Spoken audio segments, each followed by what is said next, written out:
আচ্ছা, ধরেন আপনি গতকাল বাজারে গিয়েছিলেন। বাজারে গিয়ে সেখান থেকে ৫০০ টাকার চাল, ডাল ইত্যাদি সামগ্রী কিনে আনলেন এবং আপনি আজকে বাজারে যাবেন। যাওয়ার পরে যখন গিয়ে দেখলেন বাজারের অবস্থা, যে গতকাল যেই পরিমাণে চাল, ডাল কিনে নিয়ে গিয়েছিলেন ৫০০ টাকার ভিতরে, আজকে সেই ৫০০ টাকার যত সব বাজার সামগ্রী রয়েছে সেগুলো গিয়ে দাঁড়িয়েছে ৮০০ টাকায়। আর এই যে টাকার দাম কমে যাওয়া এবং পণ্যের দাম আকাশচুম্বী হওয়া, এটাকেই সহজ ভাষায় বলা হয় মুদ্রাস্ফীতি বা ইনফ্লেশন।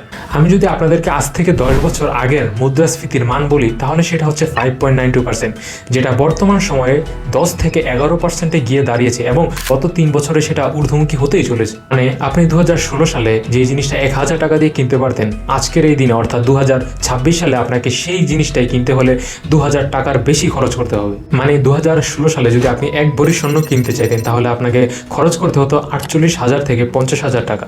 এখন 2026 সালে যদি আপনি এক ভরি স্বর্ণ কিনতে যান, আপনাকে খরচ করতে হবে 1.5 লক্ষ টাকার উপরে। কিন্তু কেন এমনটা হয়? আর বাংলাদেশে আগামীতে কি মুদ্রাস্ফীতির মান আরো বাড়ার কোনো সম্ভাবনা আছে? উত্তরটি হচ্ছে হ্যাঁ। আমরা ইতিমধ্যে এর ভেতর দিয়ে যাচ্ছি। আমাদের বিভিন্ন ধরনের জ্বালানি তেল, ভোজ্য তেল এবং কাঁচামাল সামগ্রী বাইরের দেশ থেকে ইম্পোর্ট করে বাংলাদেশে নিয়ে আসা লাগে, এবং বাইরের দেশগুলোতে যখন এর দাম 1 টাকা বৃদ্ধি পায়, তখন বাংলাদেশেও এর দাম 2 টাকা বৃদ্ধি পাওয়ার কথা হলেও আলটিমেটলি 20 টাকা বৃদ্ধি পায়। এর কারণ, আরে দুর্নীতিতে বিএনপি পর 5বার বিশ্ব চ্যাম্পিয়ন। আর আগামীতে মুদ্রাস্ফীতির মান বৃদ্ধি পাবে বা না কেন? কারণ আসন্ন নির্বাচনে যারা আগামীতে সংসদে যাবে, তাদের মধ্যে মোট 45 জন রয়েছে যারা ঋণ খেলাপি, এবং তাদের মধ্যে বিএনপিতে রয়েছে 14 জন, জামায়াতের 2 জন এবং বাকি 29 জন রয়েছে বিভিন্ন সংগঠনের।